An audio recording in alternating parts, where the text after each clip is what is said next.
Okay, I'm going to start with a quote. This is Knap of Howar here. I will show in quite some detail what's going on. But the quote is, "A true building, whether it is a temple, a palace, or a house, represents the universe, or some world or microcosm, seen in conformity with a particular traditional perspective." And this is the kind of context I'm going to put this dwelling in, assuming it is a dwelling. We don't know. We're told it's a dwelling by the archaeologists, but we've got no idea. It's just a structure. It's two structures. And there's a few quotes I've put in. I'm not going to talk about who written the quotes, but if you want to look them up, write the names down. And they're just to kind of help me along and to illustrate a few points. So, Knap of Howar, this is it here. Knap of Howar's it's a Neolithic dwelling. Now, by Neolithic, it's early Neolithic. This date is older than 3,500 BC. So it's getting on for 5,600 years. It's getting on for that. If you Google Knap of Howar, it comes out, I think, of the fourth or fifth oldest building in the world. And I kind of don't really trust that. I think their definition of Wikipedia, it comes out fourth oldest building in the world. But their definition of a building is one that's still standing. It doesn't, this is still standing. It's virtually intact, very well preserved. So you can see there are two structures. And the talk is essentially about how these two completely separate structures are utterly connected. And I will explain in some detail what's going on. There's some kind of internal structures in the rooms. These are big flagstones dividing the internal space into particular rooms. I'll give you more detail in a minute. But where is it? Okay, it's on Orkney. Now I have to do this because some people genuinely don't know where Orkney is. So I have to explain. This is Orkney, northeast of Scotland. This is a blow-up of it. This is Papa Westray. You can see it's relatively remote from the mainland. Most of the sites in Orkney, Skara Brae, and I'm sure you all have heard of Ness of Brodgar, and it actually is some effort getting up to there.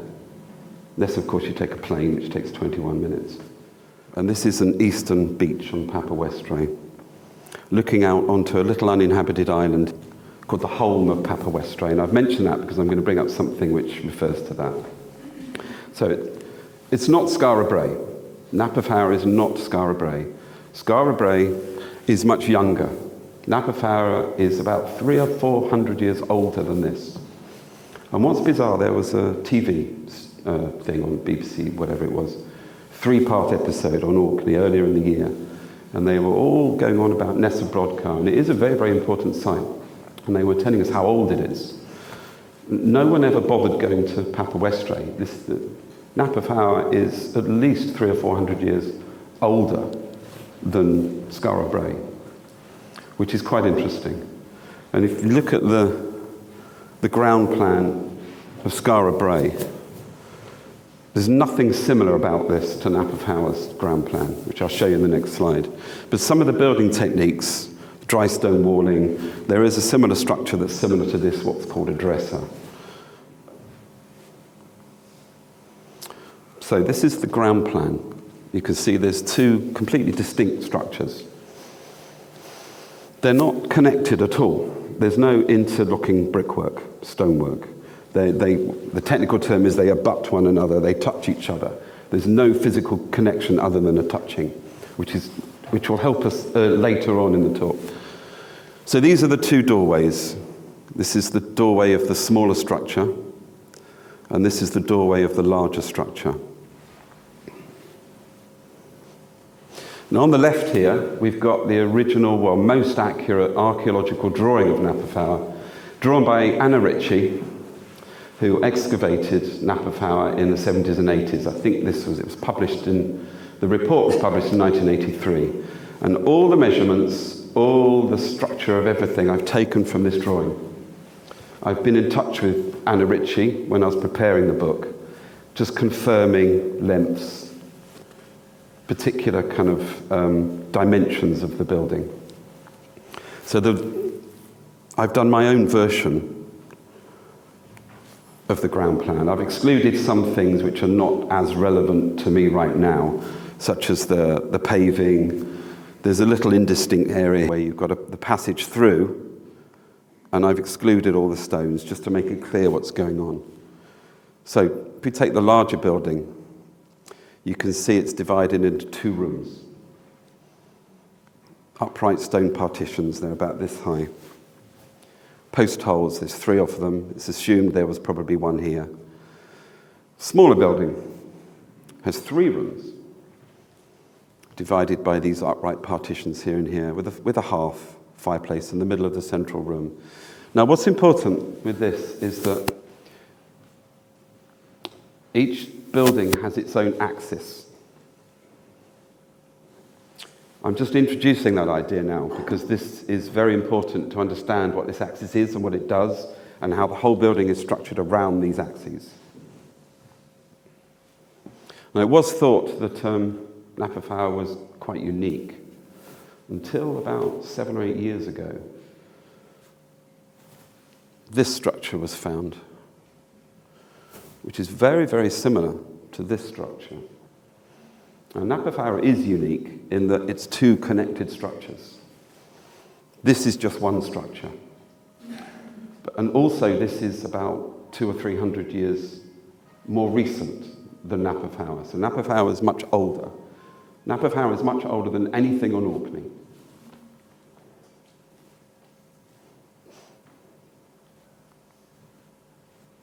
Okay, we're looking into the larger building now. It's got its main front door. You can see the dividing rooms. You've got 1 large room here. You've got another slightly smaller room here, divided by these upright partitions. These stones are actually embedded into the wall. And everything you see is exactly as it was buried about 2,800 BC. It was covered in sand and was actually forgotten about until 1929, I think. It was a storm, typical story, same as Skara Brae. There was a big storm. Someone noticed a few stones sticking out of the sand. It was excavated quite amateurishly by the landowner, but he didn't excavate all of it. It wasn't until the 70s and 80s it was properly excavated. And a few things were found there which are quite interesting. This is 42 feet long, the outer dimensions of the room, not the internal rooms, but the outer dimensions of the structure, 42 feet long, with the larger room. I'm going to go back one. This little doorway here is the entrance to the passage between the buildings. This main door is just under 4 feet high, so it's this high. Okay, that's me when I was a bit younger. My hair was this long a couple of days ago. This is looking from the larger building through the passageway into the smaller building. This is just under 3 feet high. And this is the smaller building. I didn't take this photo, but I think it's someone standing over the doorway. So most of the foreground, you're missing most of that room. But you can see the divisions. There's one division going across here, and the other division going across here with a fireplace in the middle. So you've got the 1, 2, 3 rooms. These stones are quite interesting. On a ground plan, you have no idea that these are just lying flat and that these are upright. So this stone here would be that one, and this stone here would be that one. They're in very interesting positions, which I'll come to later.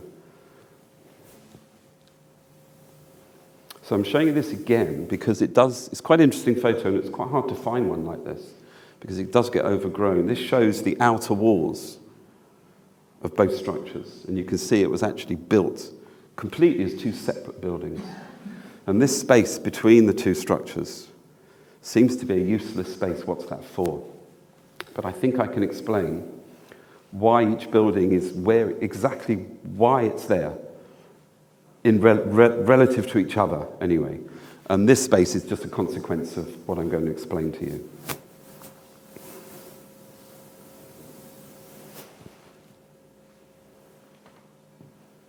Okay, I'm coming back to this idea of an axis in the building, which travels throughout the length of the building, enters centrally through the doorways, and passes straight up the centre of the building. It's invisible. It's not there. My main focus, my point of view, you could call it a belief, I don't know, is that the material world around us is merely the shell. It's the outer shell. What's really going on is it's not just invisible, it's also non-human. A circle is non-human. You can draw a circle, it's an expression of something, in a way metaphysical, beyond nature. Because a circle would exist, geometry would exist, if there were no people. So what is my kind of focus is what is actually going on behind the material world. So, for instance, the axis here is invisible. However, this is quite interesting, this white stone here. It's exactly filling the gap between the two partition stones. And then there's a break in the stone here. Whether I don't know. I'm going back in a couple of months and I will find out whether that's a stone that's broken or whether it's two stones. But that is exactly on the axis. And I sat there and done drawings of the inside of the doorway. When Gwenon talks about an axis, what he's actually referring to is an invisible axis, say in a church, going up to a spire or a dome. But also, you can have an axis that's horizontal, which is what this is. Someone like Schwaller de Lubeck has studied that quite a lot at Luxor. He's come up with lots of kind of axes going along this building.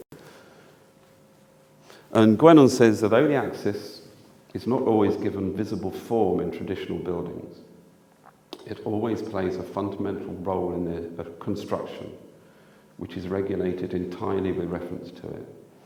And I would say, hopefully you'll agree with me in an hour or so, that these axes do regulate the whole building. They inform the structure, the form, everything about the building has come from these axes. Now, on that little island I showed you earlier on, the home of Papawestre, it's an uninhabited island. Apparently at the time this was all built, it was connected to Papawestre. Now it's a separate island. And these, well, this is a photo of a chamber tomb on the home of Papawestre. This is a plan of it. Supposedly they were built at exactly the same time.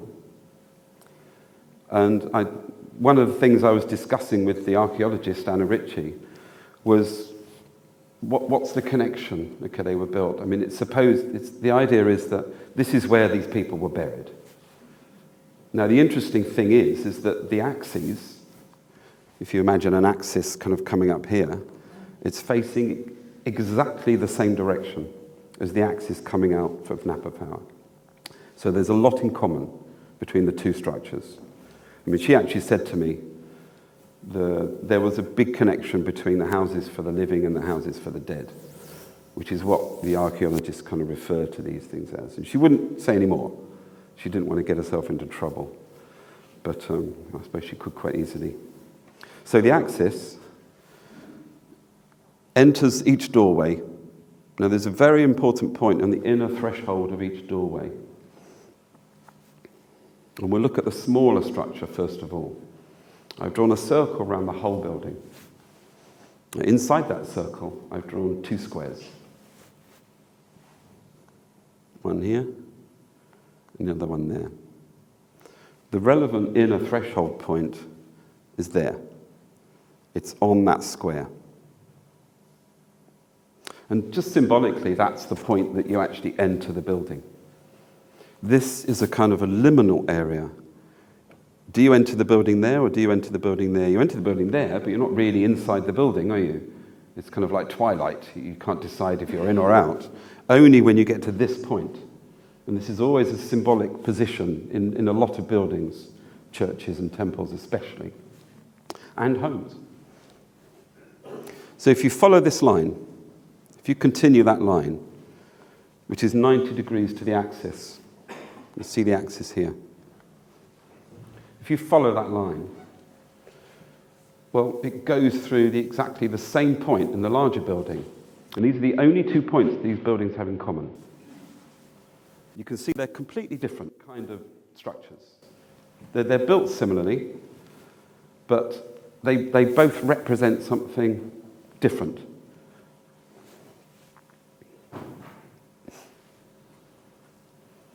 Now, what I'm going to talk about now, in reference to Knap of Howar, and it's quite a big issue with Knap of Howar, is the golden mean. And I have to explain what I mean by the golden mean, because I'm sure there'll be a few of you who don't know, not sure. So the golden mean, it's a ratio. This is the Greek letter phi, and it's known as the golden section, the golden ratio, or the divine proportion. And I hope you're going to be okay with this, because I don't normally like to show too many numbers and things, but just go with it, please. It's about a ratio of 2 terms here, and I've marked it as A and B on the bottom diagram, so that the length of A to the length of B is the same as the length of B to A plus B. Now, that, I don't blame you for not understanding that. That took me a little while to grasp. Once you grasped it, it's fine. You can start exploring it. So the smaller length to the larger is the same ratio as the larger to the whole. It's a particular ratio that only occurs between these 2 points, and that has to be exactly there. And if you treat that as the unit of 1, this would be the unit of 1.618 ... Those numbers go on forever. Mathematically, it can't be defined, but you can just draw it. You can draw it easily. That's what they mean by the divine proportion. It can't be defined mathematically. Numerically, it can't be defined. This ratio is also in a pentagram and a pentagon. You can see these different lengths here. This is the shorter length, and this is the slightly longer length, and all these lengths correspond to the golden mean. And I've shown you 2 lengths, A and B. But this one I've got another length, which is actually not the larger length, it's the shorter length. So this to this is the same as from that to that. A to B equals B to C. It's a ratio. And I'm sorry, I can't really spend much more time on this, but I will explain to you how that ratio is within Knap of Howar. And it's pretty obvious, really. I mean, to me it's pretty obvious, and I'm sure some of you have spotted it already. It's the point that the buildings touch between the extremes of the axes. And you could think, well, this is a coincidence. Fine, I thought it was a coincidence when I first saw it. But there's so many coincidences that this is not a coincidence, this is built in. And I hope you agree with me at the end of the talk. Now, when you're standing outside the front of the building's showing you this point. Look at this, the way the 2 structures have been made at the doorways. Between the doorways, you've got this huge cutout section, which is formed by the outer 2 walls of the buildings. And you can see it's quite clear, if you can see it clearly. It's not a particularly brilliant photo. But you can see there's a big kind of cutout. Now, what's that for? That's a waste of space, isn't it? Why didn't they kind of make a room? Why can't you put one building next to the other and make the rooms larger? Surely you all want larger rooms to live in, but that wasn't these people's priorities. And you might wonder what... I mean, this is 3,500 BC, 5,500 years old.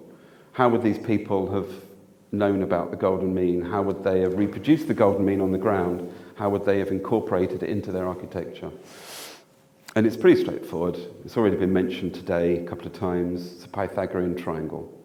It's known that there was rope. There was rope found at Skara Brae, which is only a couple of hundred years after this building.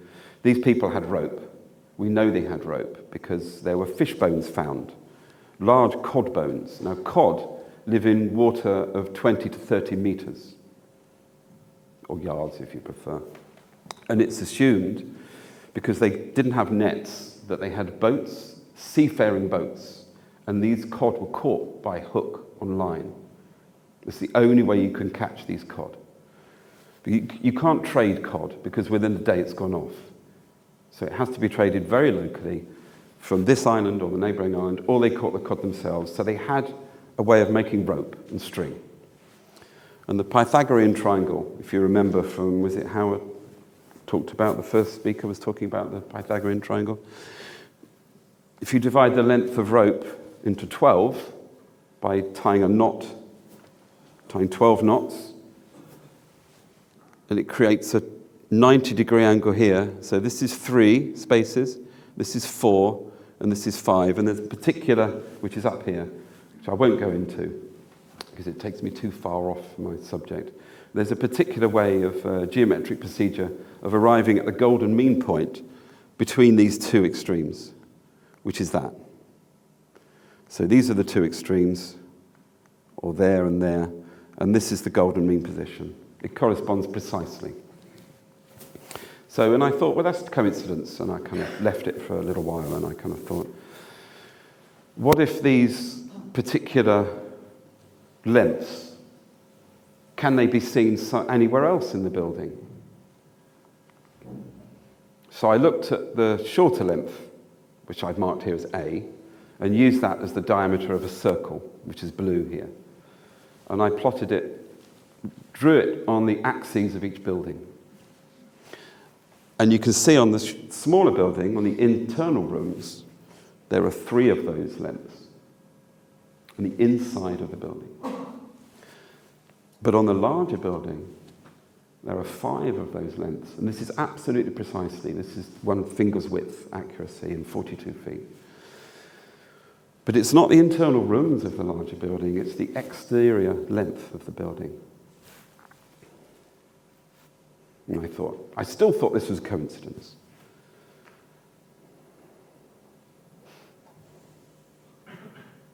And then I thought, well, I'll take another measurement from this golden mean. So I took the shorter length. And I made that the diameter of a circle. This time a red circle. And I plotted it on the axes of each building. And it fits precisely, 6 times. This time, instead of being inside the smaller building and outside the larger building, it was inside the larger building, here, but also it was exactly the same length as the smaller building. And this is all derived from golden mean measurements. And there's a lot going on here. I'm not going to talk about it now, but I'm sure a lot of you would have noticed, because I've kind of shown you the picture. It's pretty obvious to me what's going on. These 2 buildings relate in a particular way, and this has a lot to do with it. Now, I've got all the measurements here that I've just been talking about. Now, I'm not saying that the builders would have thought of it in this way at all. I'm sure they didn't. Or maybe they did, we don't know. We have no way of knowing. Perhaps, at the end of my talk, you may believe some evidence I've found where they have used geometry. So perhaps this isn't actually too far off. They did think of the ratio. They did think of it as using specific lengths derived from this ratio and applying it to the lengths of the buildings, internal, external. But I kind of doubt somehow whether they would have perceived it like this. Now this large circle here, the radius of that circle is the distance between the larger building's axis and the point the buildings touch. It's now a red circle. I hope you can see the red circle, this one here. Other circles, they don't just correspond to proportions and ratios between each building, they correspond to measurements inside the larger building as well. So you can see the small blue circles correspond to the length of one of the rooms and very closely the width as well. And the red circle, which radius is 1.618, derived from the golden mean, that describes the width of the building very accurately. The purple circle describes the length of the building. Now, the ratio between the diameters of the red circle and the purple circle is the golden mean. That means that this building sits within a perfect golden mean rectangle, except for one tiny little bit sticking out here, which I'm not going to go through this little bit of geometry here because it is relatively complex. Very simple, but complex to describe. And it would take me quite a while. But that's in the book if you're interested. And it kind of explains that this little bit here, it's because this bit of geometry is centered on the smaller building. This is centered on the larger building.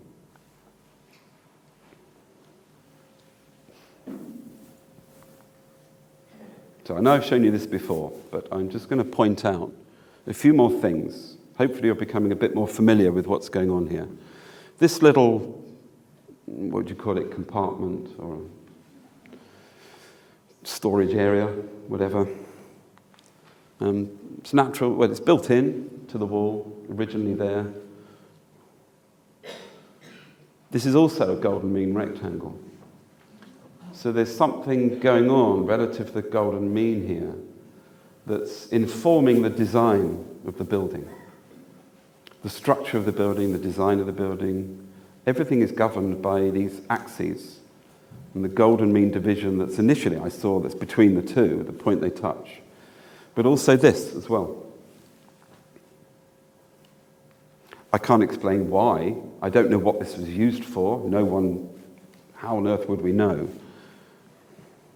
But for some reason, it's a golden mean rectangle, where the length to the width is in the ratio of the golden mean.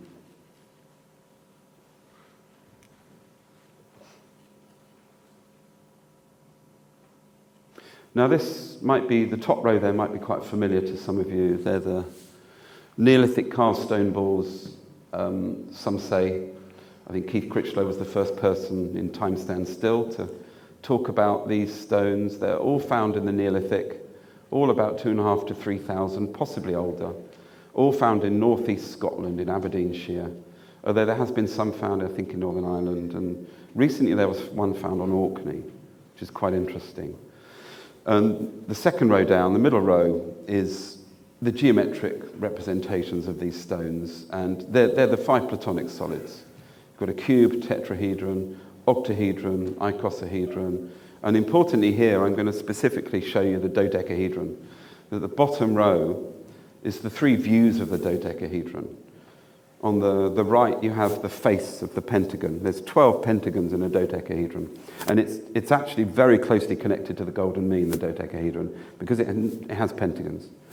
There's 12 pentagons, so there's 3 views. One with the face towards you. On the left, you've got the point or the vertex towards the viewer, and then in the center, you've got the edge, the viewer. These are the 3 views. Now, it's quite an unfamiliar, this is quite a strange representation of this, but it's just looked at from a particular perspective. And you can put this representation on the axis of the larger building at Knap of Howar. And you can see that it defines exactly where the axis on the smaller building is, between 2 quite interesting points. Division of the rooms here, and this is the structure I was talking about. There'll be more photos of that later. I'm not really talking about it, to be honest. There's more research to do. Somehow, this is a 3-dimensional polyhedra. How on earth why were they interested in, assuming they had knowledge of this? This is a 3-dimensional object laid on a 2-dimensional ground plan. Now, a 2-dimensional ground plan is an abstraction. No one can experience the ground plan.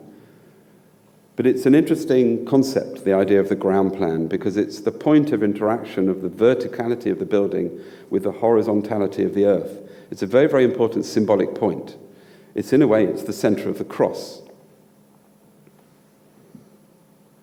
So for some reason, they had a need to, assuming they knew about this, they had a need to represent three-dimensional geometry on a two-dimensional ground plan. And you could ask, well, did they know about the Platonic solids? Were they aware of these stone balls, which were probably about contemporary with the building of Knap of Howar? Well, I think they did. Quite clearly they did. This stone here on the left, this was found at the Ness of Brodgar 2 or 3 years ago. And it's not one of the Platonic solids. It's actually a triangular prism. If you plot the geometry, then it's this. This is it. It has 3 square sides and 2 triangular sides. So it's possible. This was only found, 25, 30 miles away. And it was found embedded in a later wall that was Neolithic. So it's assumed, it's one of the very few that have been found in an archaeological context where it can be roughly dated. It's assumed it's much older than the wall, because the wall was taken down and then the building was rebuilt, and this was embedded in the wall. So it could be hundreds and hundreds of years old, and was embedded in a later wall. So it's possible that the builders of Knap of Howar knew about these series of solids. Perhaps the golden mean as well. I'm sure they did.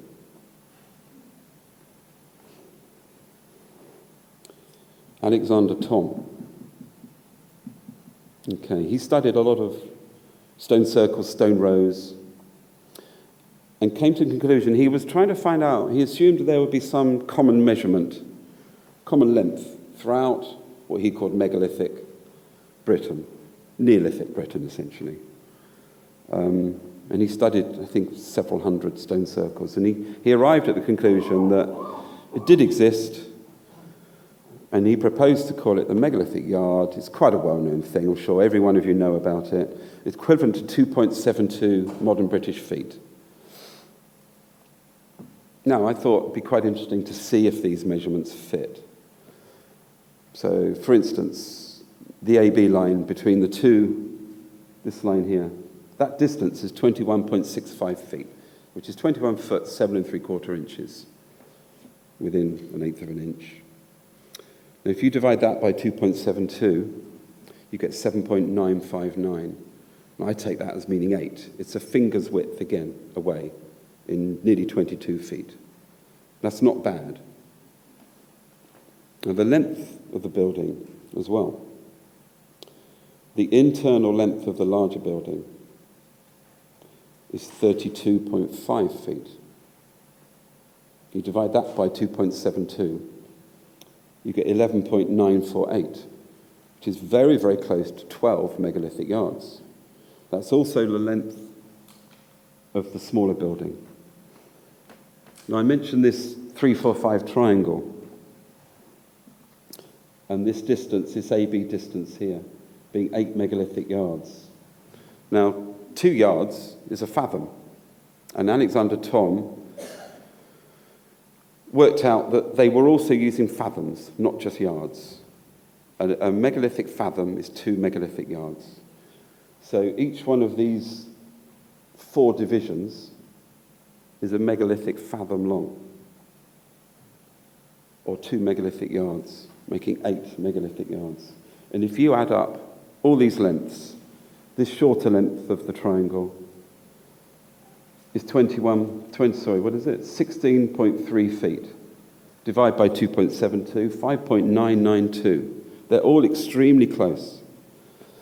And if you add up all the lengths, the 3 lengths of the triangles, A to B to C, back to A, 65.05 feet, which is 23.915 megalithic yards.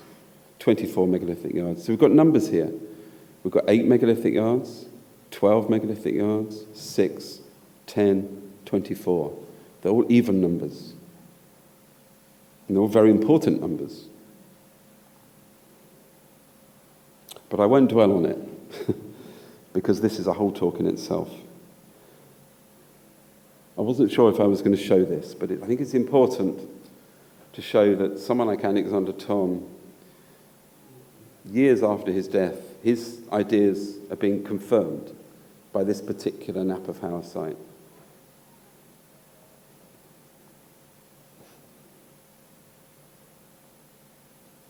Okay, Eliade wrote a book called Sacred and the Profane, where he's talking about ancient people and their beliefs and various things in cultures to do with very ancient beliefs.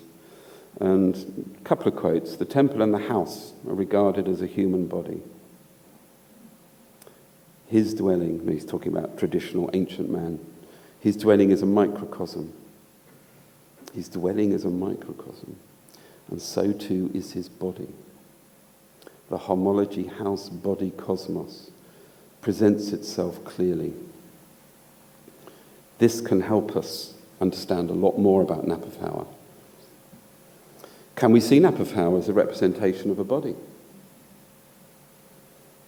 Right, I believe we can. When we look at the smaller building, it's clearly divided into the three main areas of the human torso. You've got the abdomen. It's quite an abdomen shape, isn't it?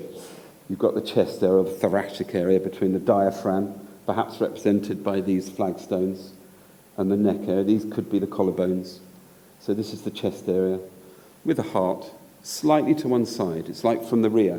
The heart would be slightly to the left. And you could consider this to be a head.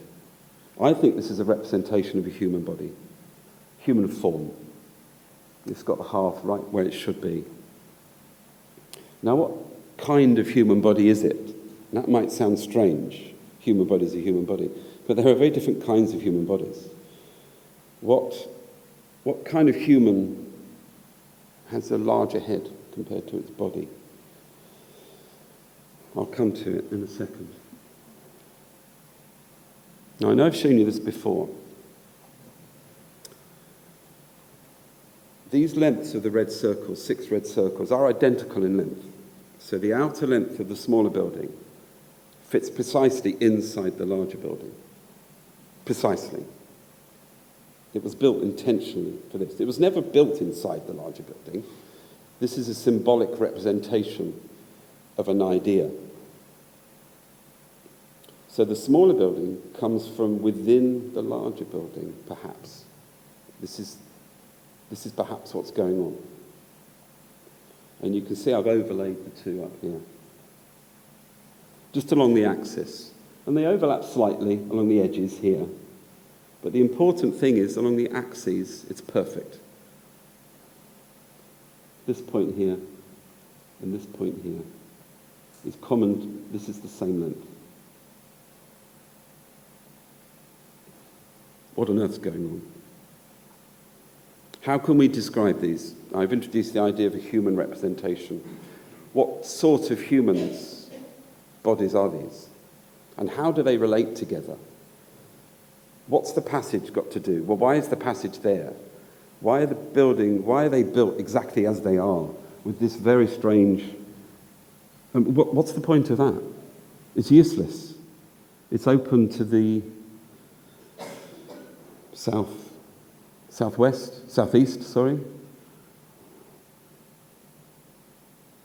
By the way, this axis, the axis, north, south, east, west, is 27 degrees west of north. And if you were here with Howard Crowher's talk, you mentioned Carnac. The main axis of Carnac is exactly the same angle. So it's facing a western horizon. Obviously something set there. Sun, moon, whatever. We don't know. At the moment, I haven't got as far as researching that yet. There's still a lot of work to do. So what sort of human representations are we looking at here? To me, it's obvious. It's a mother and child. It's clearly a mother and child. Look at the way they're not connected. They're touching. I think they're touching in a particularly sensitive way. It's a mother and her offspring. And look at the passage between the two. What connects an unborn child to her mother. What's the only physical connection? It's the umbilical cord between the abdomens, essentially, which is what we have here. I like to call it the umbilical passage. Now I'm going to show you a couple of slides which might appear to be changing the subject, but it's not. I'll come back to Knap of Howar. 3 representations of mother and child. Bottom left, we've got Isis and Horus, 3rd century BC, Egypt. Madonna and Child, Bellini, 1500. He was a Venetian painter, Renaissance Venetian painter. And Knap of Howar at the top. Now, it's well known the correlations between Isis and Horus story and the Madonna and Child story. Horus was born virgin birth, grew up to be a king, etc., etc., etc. A lot of correlations with the Christian story. But let's have a look at the Bellini painting for a start. Now, I'm not saying there was any connection. Bellini knew nothing about Knap of Howar. It had been buried in sand for like 1,000 years. He didn't know anything about this. There's no connection. It's just an inherent part of culture where they're expressing the relationship between a mother and a child in a particular context. If you look at the Bellini picture, the baby's kind of not really sitting on the knee. It's kind of floating. What's she doing with this hand? This isn't supporting the child at all. This is a completely disproportionate hand, the other hand, the one that's doing this. Completely disproportionate. Different size to the bottom hand here.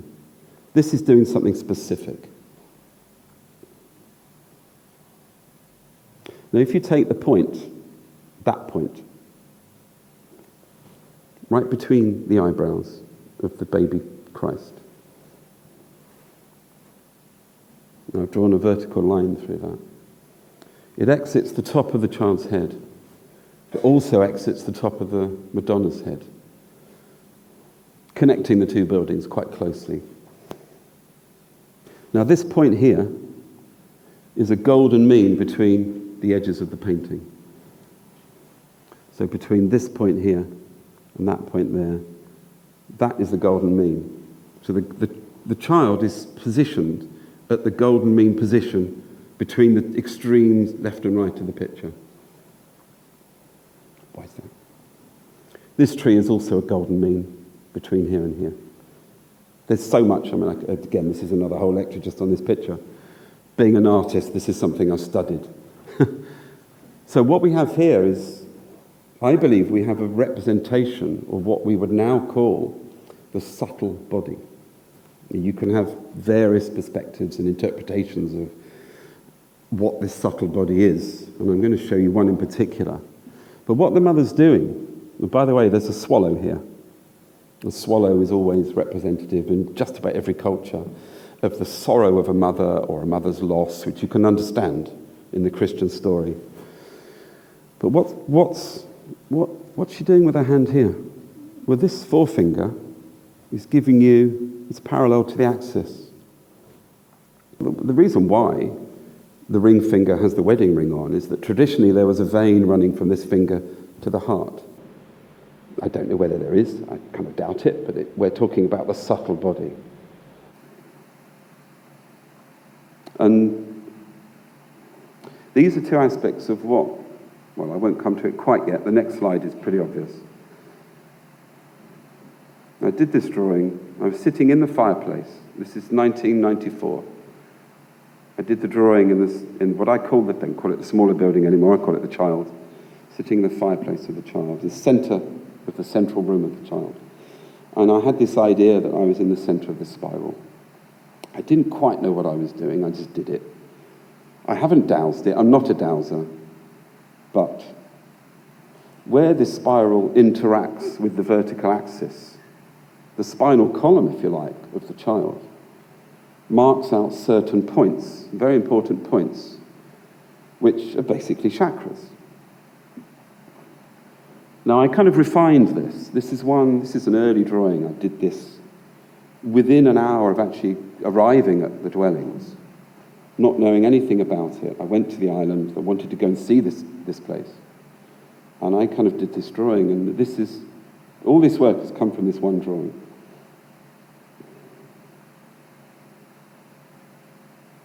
Now, I slightly refined the chakras I was shown a book, Laya Yoga, The Definitive Guide to Chakras and Kundalini, by Shayan Sundar Goswami. And if you're ever interested in what the original source material says about chakras from the Vedic literature, please read this book. It's not about a modern interpretation of it. It's genuinely come from ancient Vedic scriptures. Therefore, there's a chakra missing. There's no solar plexus chakra. I'm not saying there isn't a solar plexus chakra. There's various interpretations. There may be various reasons why there's a solar plexus chakra. The solar plexus chakra in the original Vedic information, written down thousands of years ago, doesn't mention a solar plexus chakra. But you can see that this is a traditional painting, late 1700s. And it's got 1, 2, 3, 4, 5, 6, 7. This has got 1, 2, 3, 4, 5, 6, 7. Also, when I say that the solar plexus chakra is missing, how many colours in the rainbow? You're going to say 7, aren't you? Sorry, there's 6. Light splits into 3 primaries, 3 secondaries. The 7th colour is the colour that unifies them all, which is white, which is at the top of the head. It's the top of the head chakra, the Sahasrara chakra, the crown chakra. So we have a missing chakra, as far as a lot of people are concerned, and we have a missing colour of the rainbow. But I believe there are 6 colours in the rainbow, not 7. We've got red, orange, yellow, green, blue, violet, white. Indigo is merely a colour between blue and violet. In the big scheme of things, it's no more important than a colour between orange and yellow. But anyway, these chakras fit precisely. Anatomically, you can see the chap sitting there. You can see it fits very well. You can see the heart chakra is on the fireplace, on the hearth. You can see the throat chakra is actually right in the throat. In fact, these could be the collarbones. Third eye chakra, crown chakra, lower chakra, I think that's the genital chakra, Swatisthana, and then the navel chakra. Now again, what is it? I'll reaffirm what is it that connects the unborn child, or the child immediately born from the mother. It's the umbilical, which connects to the navel, which is level with the passage, which is the only method of contact between the mother and child at Knap of Howar. And it's level with the navel point. And it's positioned precisely in the middle of where it should be, in the middle of the abdomen.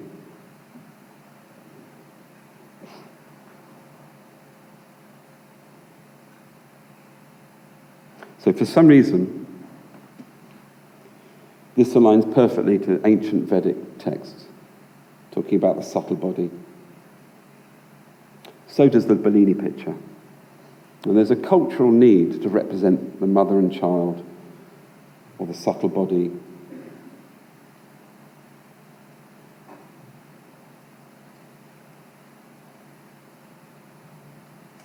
Okay, I found this book, Jessica Smythe-Smith, Settlement in the Early Irish Neolithic, and she's talking about ancient Irish Neolithic dwellings. They're not quite as old as Knap of Howar, they're a few hundred years younger. And she says in this book, I was just browsing through it in Foyles in London, and I just read one line. The construction of a house is often made analogous to the birth of a child, with the house spirit or soul installed in the house with a series of birth rituals. I'm not quite going to talk about the confusion between the spirit and the soul that Jessica Smythe is obviously can't quite work out the difference between the two. I mean, what she means is the soul. The soul is part of the body. The spirit isn't. So what we're going to do is we're going to go through a geometrical representation of the mother giving birth to the child.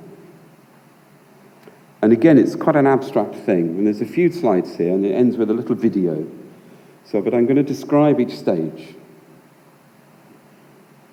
So we've got the mother, and we've got the circle encompassing the internal space of the mother with the vertical axis. This circle is this circle with the axis marked on. Now that circle stays there, that doesn't move. What I'm going to represent is a movement of the child away from the mother, the birth of the child. I'm going to represent that geometrically. Now we know that the child fits precisely within the mother, but I haven't overlaid the axes. I've got the mother, 90 degrees to that, forming a cross. And I've divided this circle, well actually I've drawn an equilateral triangle there. And you can fit 4 of those inside this circle. So this division here is 1/12 of the circumference. There's a point at the top of the head of the child. So this is the dotted blue line is the axis of the child. Before birth. It can represent the turning of the child just prior to birth as well. So I'm going to do the next 2 slides quite quickly, and I won't say anything because I could talk a lot about it, but I haven't got very long. So I'm just going to do these 2 slides quite quickly and give you an idea of a rotation around that red point. This dot here. We've got the child's circle on top of the mother's, precisely, and we're going to rotate that circle anti-clockwise around that point there. Oh, gone the wrong way. No, that's one. Now you can see that there was a rotation there somehow. Now this is the final built position of the child's axis relative to the mother's axis, which is quite hard to see. Here it's a bit clearer. It's quite interesting that this point here is embedded in the wall. But this was never a practical thing for these people. It's to me, it's an abstracted version of working out of a way of thinking about Knap of Howar. But it's also symbolic. The reason why the child is the same size as the internal space of the mother is that it's symbolic of birth. We all come from our mothers, and that's what it represents. Now, if you don't believe me, I can show you a little video.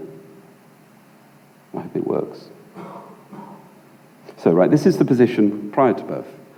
This darker circle on the right is going to rotate around point A, which is a pin, blue pin, and it's going to end up where the circle on the left is. So it's a geometric representation of the birth of the child.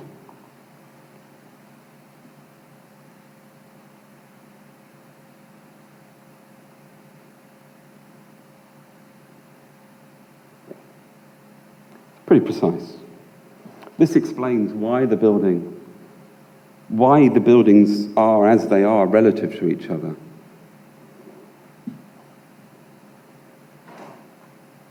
you want to see that again?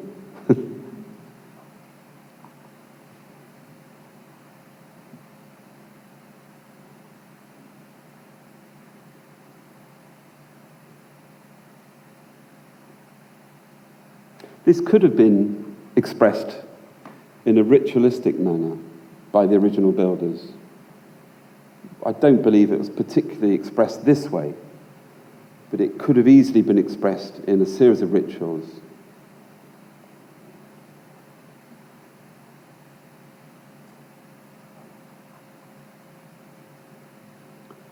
Now these circles, that's a rotation of 90 degrees anti-clockwise. This is no random thing. This relates precisely to what I've been talking about earlier. You can see this top point, the final position of once the child is born, the crossing point of the 2 circles is directly in line with the golden mean point. This also divides, this is 1 and this 1.618. So the birth of the child is born through the golden mean.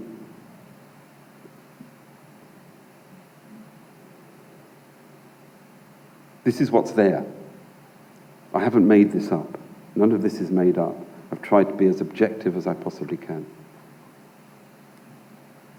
So there's one other thing, and I'm going to end. We've got 10 minutes or so, which will finish us off with this. This stone, well, okay, I call it the Brodgar tablet. And I think it's very, very important. It was found at the Ness of Brodgar, which I'm sure you all know about. And it was a bit like the stone I showed you earlier, also found at Brodgar. It was found embedded in a later wall. So it's an earlier stone. Well, it's a natural stone, but it's been inscribed. And so possibly hundreds of years before it was embedded in the stone, it had been used for whatever purpose. The archaeologists have absolutely no idea. They're almost still at the same stage as saying that they're scratchings of primitives. But really, to incise, you can't precisely incise onto stone using another piece of stone unless it's done with a particular intent of doing it absolutely. You have to do it properly. A scratching is just random. This is not random. So we've got this large stone here. There's a piece here broken off. I would dearly love to find this. And when I go back to Orkney in a couple of months, I'm going to try and see if I can get to see this. I've never seen it. I know how large it is. It's about this size.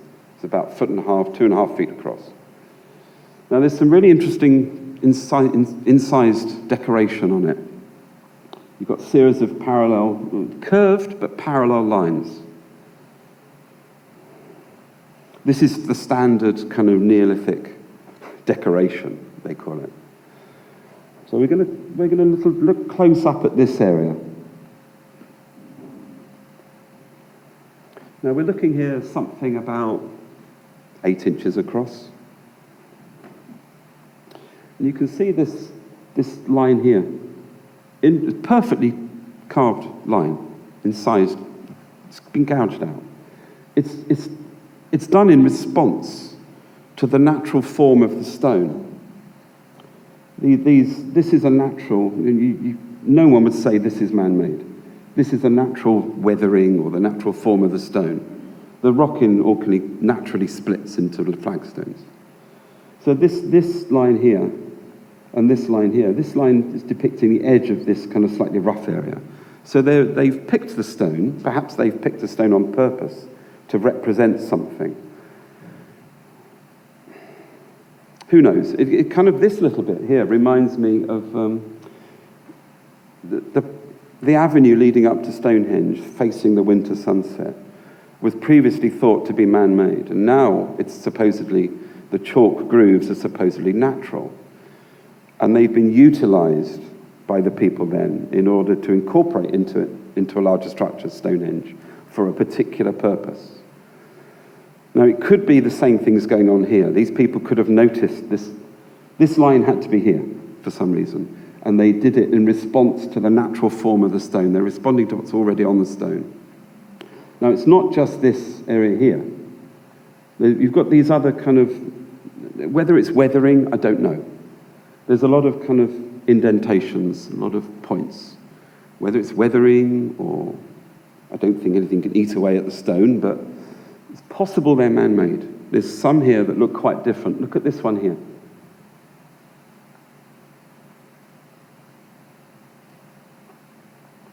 So we've got these lines here.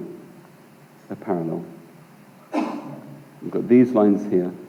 They're parallel. Now there's 2 sets of lines that don't correspond to those alignments. It's these 2 and these 2. What is this? This is intentionally done. This is not haphazard scratchings of a primitive. This is intentionally and precisely carved for a purpose. And it's responding to perhaps the natural weathering of these indentations. You can see there's one right there. You can see there's one at the crossing. There's also one there. And the important ones I've taken, I haven't really kind of looked at this. This is probably completely natural. But I've looked at this point here, this point here, this point here, this point here. Now, I don't know whether you can see, halfway along this line, there's a series of dotted lines there. That cuts that line in half. And there's a horizontal line, so there's a rectangle there. I believe all this is man-done. It's done by somebody. So what we're going to think, what I did, I'll just show it to you. This is geometry on top of a stone, using those stones, using those holes. And it's dividing this line in half. And you could say, well, they would have had to have compasses. Well, why not? You can make a pair of compasses out of a twig and a bit of string, and you've got a pair of compasses. All you need is a point, one end, and a marker, like an elastic band, or a bit of string, tie it to one end, with a point on the other end, you have a pair of compasses. Did they have compasses? These are all sheep bones found at Knap of Howar. They range between about an inch and a couple of inches long. They've all been finely pointed. Some of these you could see as pins. Some of these, sorry, let's get back one. Some of these smaller ones here you can actually see could be practically used as pins, needles, whatever. These would be completely useless. You couldn't thread anything through them because it's got a wider end than the point. These have all been finely pointed. They've been ground down. They've been tuned. They've been pointed. They're kind of toe bones. These are points of compasses, I believe. No other archaeological site in the world has found as many pointed little instruments like this in any one place that can be precisely dated to more than 3,500 BC. It's possible they could have had compasses, and they could have used this as a template. It's a flagstone. It would have laid on top of a table. You could have got about maybe 6 or 7 people around it, and the master geometer could have demonstrated perhaps the design of Knap of Howar, perhaps just geometric principles. I mean, a lot of this geometry relates to Platonic stuff, Platonic solids, but this is, 2,500 years before all that. That's nothing new. I'm not the first person to say that. This just kind of reaffirms that idea.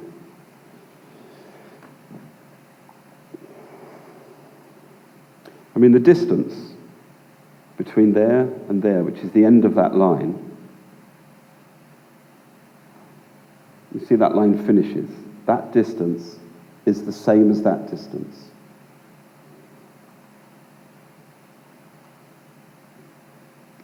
And that distance, again, is the same as that distance.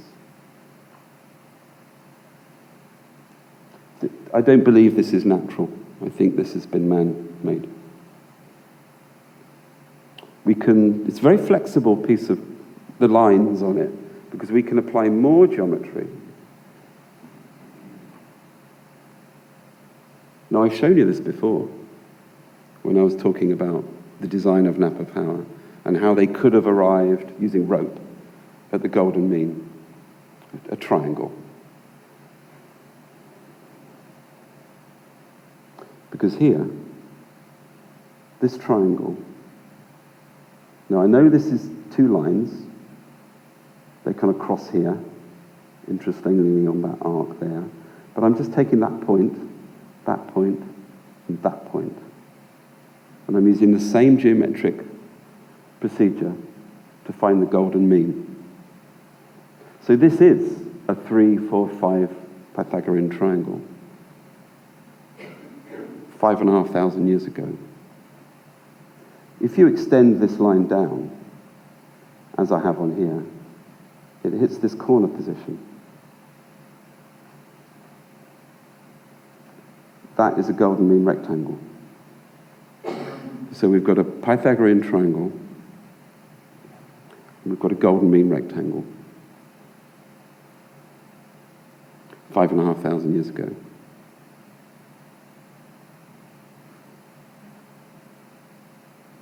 My last slide is to show you my book again. And I'm going on a tour to Orkney. I think there's 4 people here. I've met 2 of you. It's fully booked, but if you are interested in going on such a tour, and we will be going to Knap of Howar, get in touch with me, because I could be doing another one next year, and I think me and Hugh, Megalithomania, are going to possibly be doing a tour as well. So if you're interested in going to Knap of Howar, as well as Skara Brae, Maes Howe, and all the standard kind of places on the mainland of Orkney, please get in touch with me, and thank you.